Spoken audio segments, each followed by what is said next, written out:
Laudate Domino, laudate Domino, omnes gentes, Alléluia. Laudate Domino, laudate Domino, omnes gentes, Alléluia. Louez Dieu, louez Dieu, louez toute la terre, louez-le, louez-le, louez le Seigneur. Alléluia, alléluia, le Seigneur est le meilleur de la terre. Laudate Domino, laudate Domino, omnes gentes, Alléluia. Fidèles téléspectateurs, c'est avec joie et avec beaucoup d'enthousiasme que nous entamons cette émission et nous vous disons merci pour votre fidélité. Vous nous regardez depuis le Bénin, depuis Ouagadougou, au Burkina Faso. Vous nous regardez également depuis la Guinée équatoriale, depuis le Congo, depuis le Tchad. Le Tchad est en place. On n'oublie pas Lagos, au Nigeria et la Côte d'Ivoire. Vous êtes très nombreux à nous regarder également au Cameroun. On ne peut pas citer toutes les villes, mais nous vous disons merci pour votre fidélité. Vous êtes à Tchang, vous êtes à Banga, à Loum, à Gaoudéréoui, il faut dire, Guidère est très connecté. Merci pour votre fidèle présence, chers téléspectateurs. J'y arrive un peu grippé, mais ça va aller. On est ensemble là.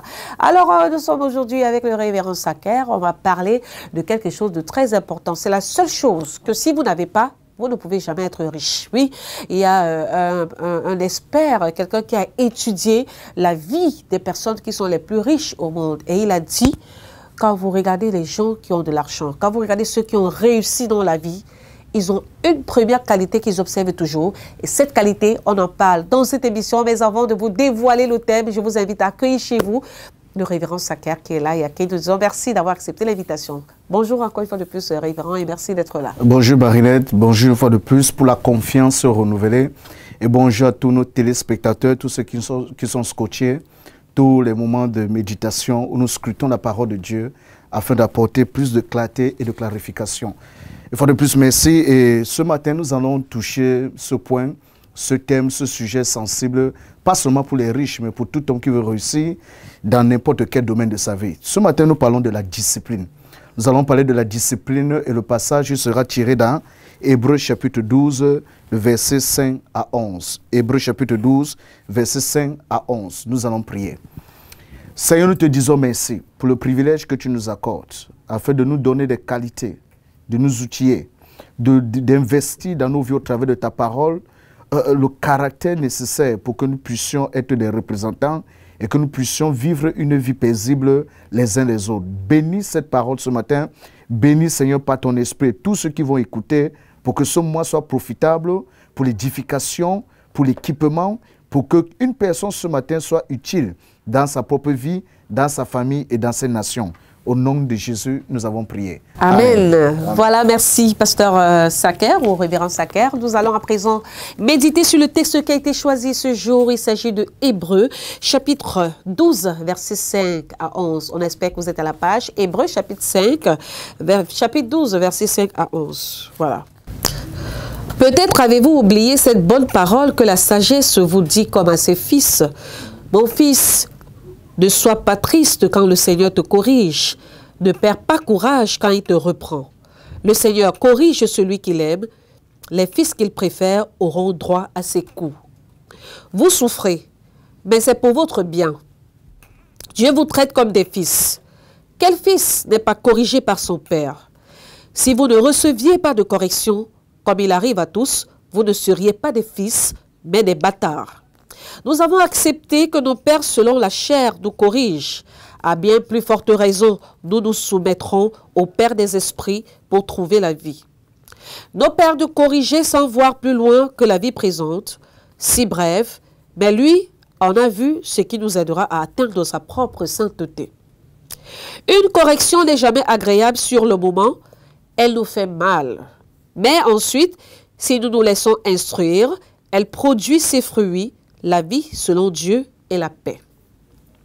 Allons donc redresser ces épaules qui tombent et ce genou qui vacille et rendez droit le chemin par où vous devez passer pour que l'éclopé ne reste pas sur la route mais qu'il se rétablisse. Voilà dans la parole que nous avons lue tout à l'heure, c'est Hébreux chapitre 12, versets 5 à 11. On va chanter avec cet artiste pour bénir l'Éternel encore en ce jour et on revient juste derrière. Étroit et périlleux est le chemin qui mène à la maison, Seigneur. Mais par ta grâce, j'y arriverai.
Et ténébreux, par ta grâce j'y arriverai. Il y a des montagnes, je vois des collines, trahison et déception, Seigneur tiens-moi par la main. Que mes amis me rejettent, ça ne me dit rien. Que ma famille me malmène, ça ne me fait rien. Et papa, tu me laisses, je suis fini. Oh papa, Yahweh, Seigneur tiens ma main. Papa, Yahweh, Seigneur tiens ma main. Puis je payerai le prix pour arriver jusqu'au bout. S'il faut que je cours, ce n'est pas ma force. Même s'il faut ramper, je le ferai par ta grâce. Papa, Yahweh, Seigneur tiens ma main.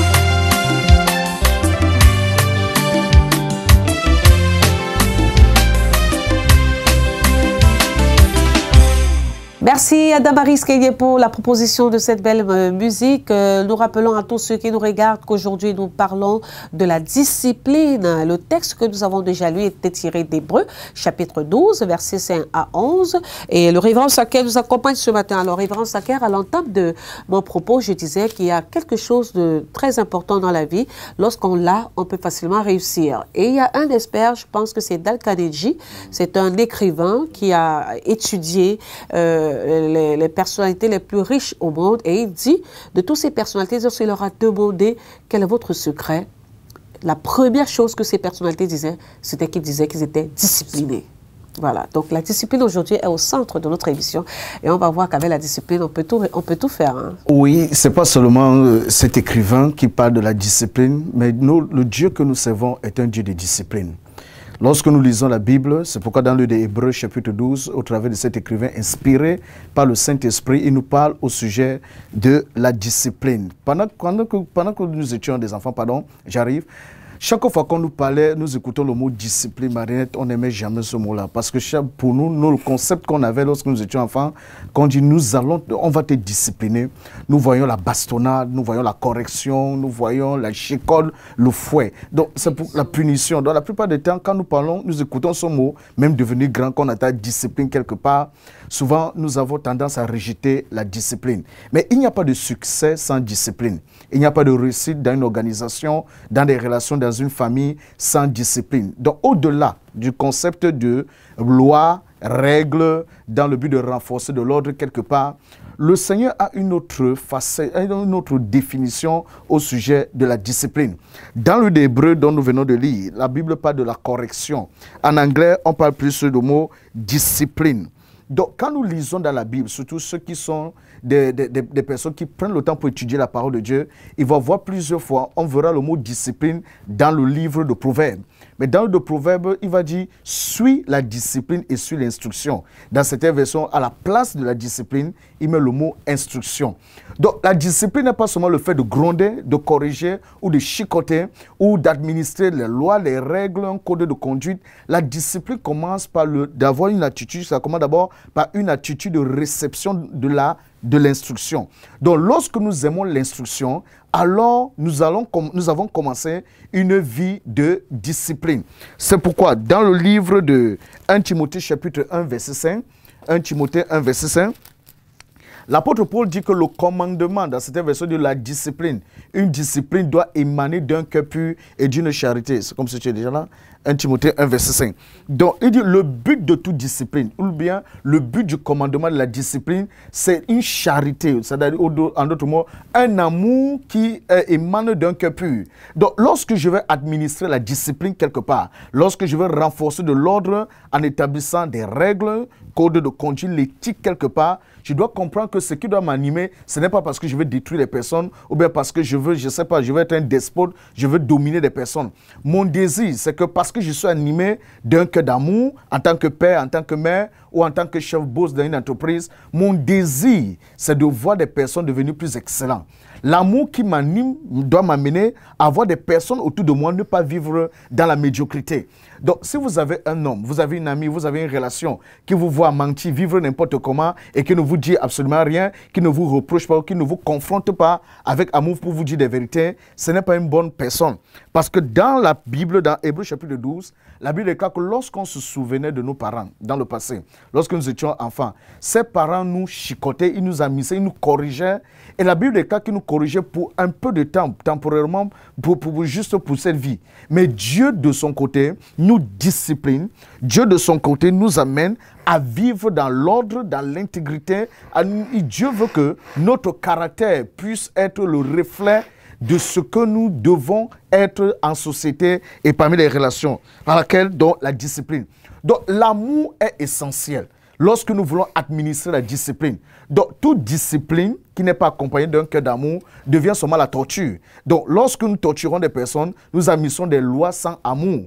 Alors que la discipline de son côté, c'est que, première des choses, nous sommes animés d'un amour. Deuxième des choses, nous communiquons l'instruction à des personnes.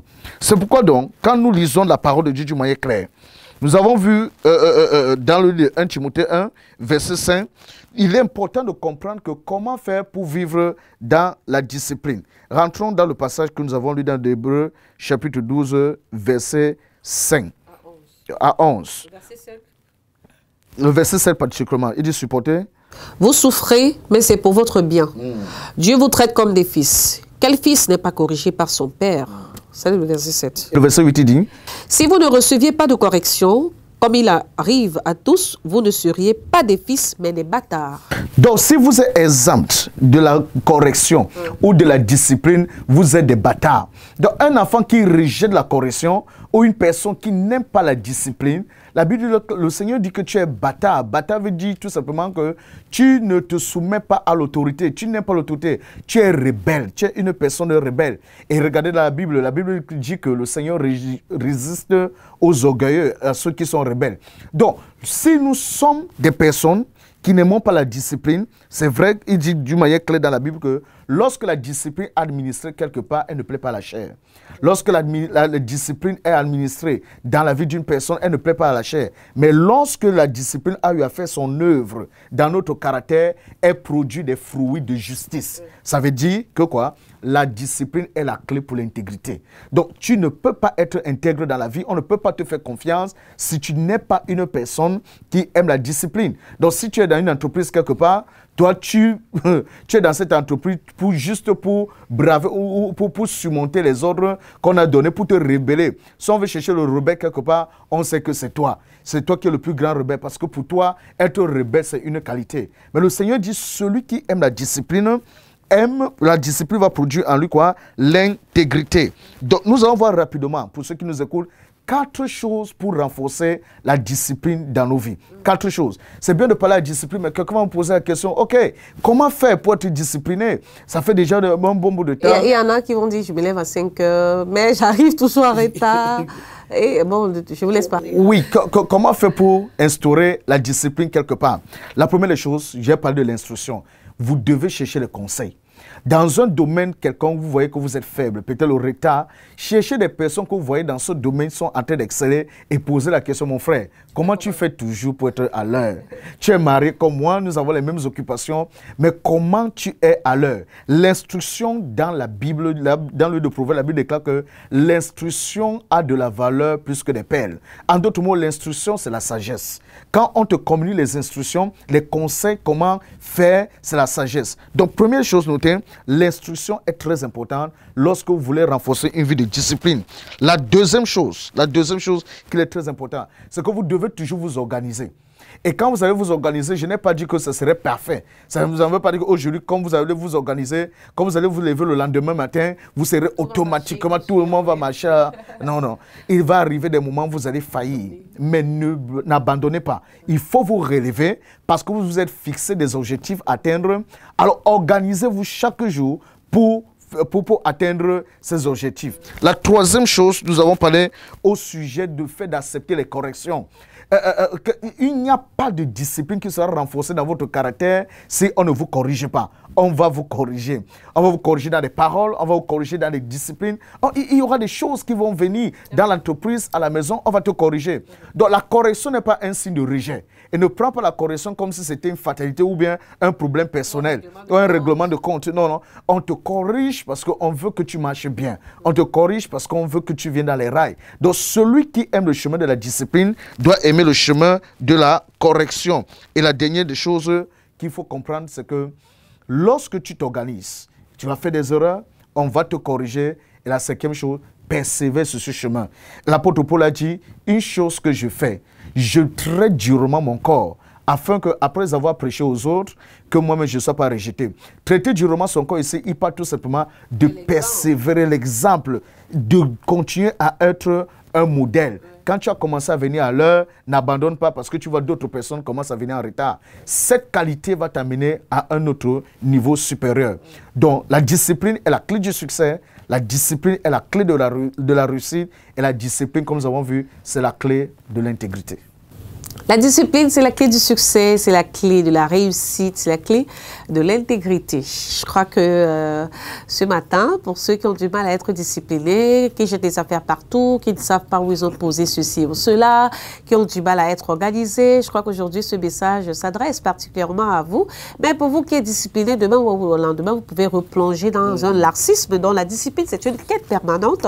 C'est quelque chose qu'on recherche chaque jour, au jour le jour. Alors, on va prendre une pause musicale. On revient tout de suite après pour que j'embête un tout petit peu le révérend sur des petites questions sur cette discipline-là. Alors, on va chanter et on se retrouve juste derrière. Bibe Preggy, Chubo Tapo. Aba. Aba.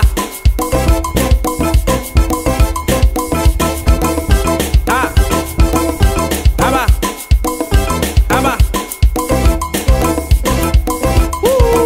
Tu as tant aimé le monde qu'il a donné son fils afin que quiconque croit en lui ne périsse point. Dieu m'a aimé. Dieu m'a aimé. Oh, oh. Dieu m'a aimé. Oh, oh. Dieu m'a aimé. Dieu m'a aimé.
je vais vous montrer, oh, comment je danse. Vous voulez voir, je vais vous montrer, oh, pour le Seigneur, comment je danse. Et pour le Seigneur, je fais comment je danse devant, je danse derrière, oh, en tournant les bras. Et pour le Seigneur, je fais comment je danse devant, je danse derrière, oh, en secouant les bras. Parce qu'il m'a aimé, je danse comment je danse devant, je danse derrière, oh, en tournant les bras. Retour sur le plateau de méditation, Hébreux chapitre 12, versets 5 à 11. C'est le texte sur lequel nous avons médité ce matin et on parlait de la discipline. Le révérend Saker, dans l'enseignement tout à l'heure, nous a expliqué que la discipline, c'est la clé du succès, c'est la clé de la réussite, c'est la clé de l'intégrité. Il est revenu un peu sur le texte où on parlait de la correction de Dieu en disant la correction de Dieu n'est pas une punition. Et nous aussi, nous recevons des corrections dans notre vie. Nous recevons des sanctions, que ce soit dans le milieu professionnel, que ce soit même la famille qui nous sanctionne par rapport à un comportement, au papa, ou maman. L'important ici n'est pas de penser que la punition ou la sanction, c'est un règlement de compte ou c'est une affaire personnelle ou alors c'est quelqu'un qui nous veut du mal. Mais la sanction ici vient nous amener à revenir sur le droit chemin. La sanction est là pour nous amener à marcher sur la droiture, à marcher avec droiture. J'y arrive. Et le pasteur a relevé la discipline à 4 aspects. Le premier jour, quand on commence à vouloir être discipliné, ça peut ne pas être toujours ça. On peut tomber. Et c'est pas parce qu'on est tombé qu'on va abandonner en disant je suis pas comme ça, je suis pas fait pour être discipliné. Mais quand on tombe, c'est un moment de se relever parce qu'on a des objectifs à atteindre. Et c'est lorsqu'on se fixe ces objectifs et qu'on cherche à les atteindre que pour finir, on devient discipliné. Alors pour être discipliné, il faudrait être organisé, il faudrait être persévérant dans la quête de la discipline. Alors révérend, revenons au texte. Il y a très souvent, parce que le texte au chapitre 5, par exemple, le verset 5, on rappelle, hein, Hébreux chapitre 12, verset 5 à 11.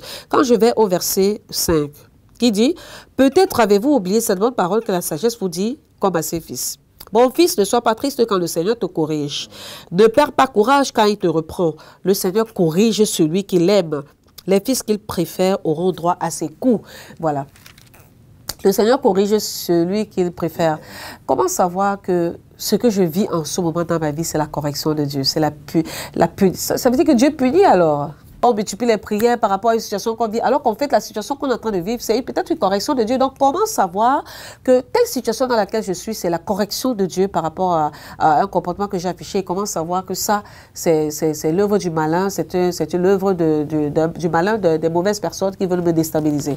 Comment faire la différence? Je veux d'abord répondre à cette question avant de faire la différence pour élever l'équivoque, parce qu'il y a des personnes qui enseignent, parfois dans des milieux que j'ai suivis, qui me blessent, en disant que Dieu m'a chicoté avec la maladie. Dieu m'a chicoté avec les accidents. Dieu m'a chicoté en enlevant mon fils, en prenant dans le livre de Job. Si vous ne comprenez pas le concept du Nouveau Testament, ce que Jésus-Christ est venu faire par rapport à l'Ancien Testament, vous n'allez pas apprécier le caractère de Dieu. Jésus a dit dans Jean 10, verset 10, il dit que c'est le voleur qui vient voler, égorger et détruire. Moi, je suis venu afin que mes brebis aient la vie et la vie en abondance. Et Jésus a dit, je ne suis pas venu pour ceux qui se portent bien, je suis venu pour ceux qui sont malades.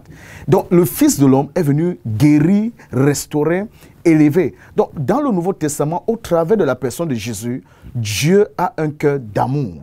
Mais comment faire pour reconnaître la différence entre la punition de Dieu? J'aimerais tout simplement dire à des personnes, dans le Nouveau Testament, c'est toi-même qui décides de te punir. C'est toi-même qui t'expose toi-même à la destruction. Pourquoi? Parce que le Seigneur a dit d'une manière claire, tout ce qu'un homme sème, il va le moissonner, il va le récolter.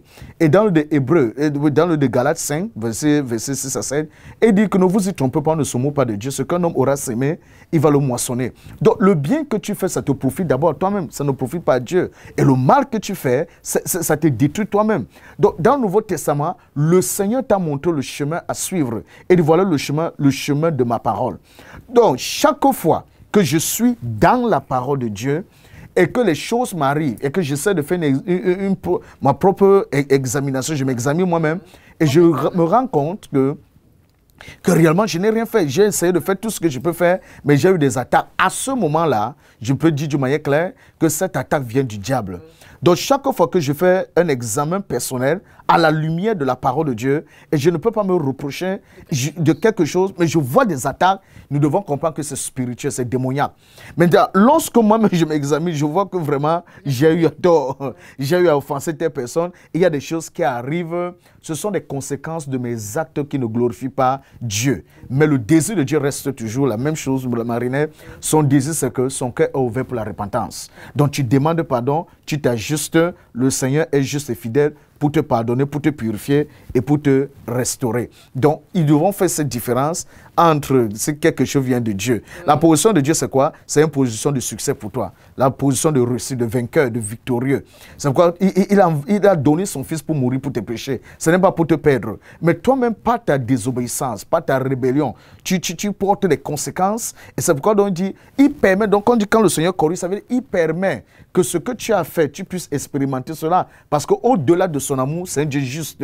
Donc tu expérimentes les conséquences. Mais son amour reste ouvert pour te restaurer. Mais lorsque tu n'es pas dans la parole de Dieu et que tu vis hors de la parole de Dieu, les conséquences que tu vas subir, ce sont tes propres conséquences et ta désobéissance. Mais quand tu restes dans la parole de Dieu, tous les attaques que l'ennemi va te faire, comprends que c'est spirituel. Voilà comment on discerne une attaque qui vient de l'ennemi ou une attaque qui vient, je ne sais pas quoi, personnellement, voilà, par notre désobéissance. C'est très clair. Aujourd'hui, on peut faire la différence entre une attaque qu'on subit et la correction de Dieu. Et je crois que le pasteur a été très clair. Dieu, aujourd'hui, ne corrige plus. La sentence est donnée. Quand tu sais que tu voles, on peut t'attraper. Tu peux faire la prison. C'est la sentence du vol. Donc, c'est quelque part la correction de Dieu, mais quelque part, c'est... Tu sais déjà qu'en volant, je peux être pris. Et pasteur, il y a une catégorie de personnes qui pensent que en partant voler, quand il fait sa prière, Seigneur, protège-moi, on ne l'arrête jamais et c'est Dieu qui le protège. Est-ce que Dieu le protège vraiment? Celui qui allait prier. La première des choses... Avant d'aller faire quelque chose qui est mal, est-ce que celui-là peut... et qui, subtilement, réussit toujours à s'en sortir, hein? Est-ce qu'on peut dire que Dieu lui donne une seconde chance? La première chose qu'on veut dire à ces personnes, c'est aussi là qui nous écoutent, c'est que ce n'est pas Dieu qui te exauce, c'est sa miséricorde qui te garde pour que tu changes et que tu te répandes. Voilà. Le moment va arriver, sans te rendre compte, tu vas prier, on va t'attraper, on va te tuer. Voilà, d'accord. Et tu n'aurais pas eu le temps de te repentir parce que tu vas mourir sur le champ. Merci, révérend. Merci également à vous d'avoir suivi cette émission. C'était un réel plaisir de partager avec vous le thème sur la discipline. Je rappelle que méditation, c'est de lundi à samedi à partir de 5 h et la rediffusion, c'est les mêmes jours à 23h30. Merci d'avoir suivi. N'oubliez pas, vous pouvez envoyer vos suggestions, vos réflexions, vos questions, vos inquiétudes, vos angoisses au numéro qui s'affiche au bas de l'écran et nous ferons le plaisir de vous répondre ou alors de vous connecter avec le pasteur que vous aurez sollicité. Merci encore d'avoir suivi. Pasteur, on va partir après la prière. Nous allons prier. Seigneur, nous te disons merci pour ce moment que nous avons partagé dans ta parole et merci pour ceux qui ont écouté ces paroles, même ceux qui vont écouter. Je prie, Père, que par ton esprit, tu aides dans ta sagesse cet homme, cette femme qui vit dans une vie indisciplinée.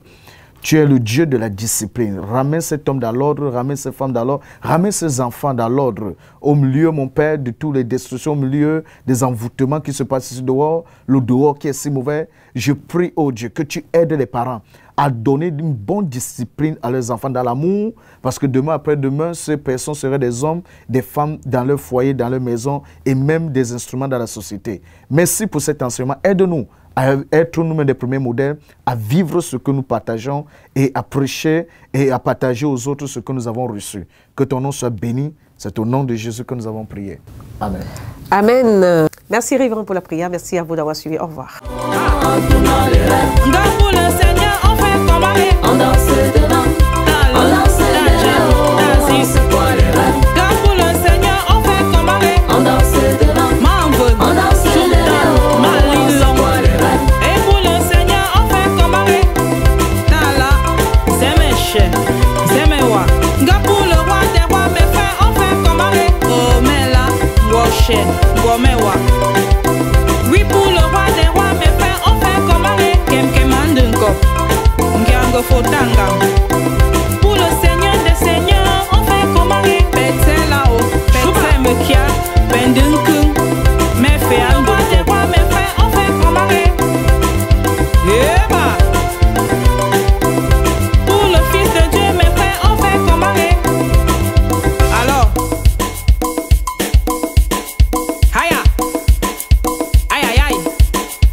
nyanga, nyanga.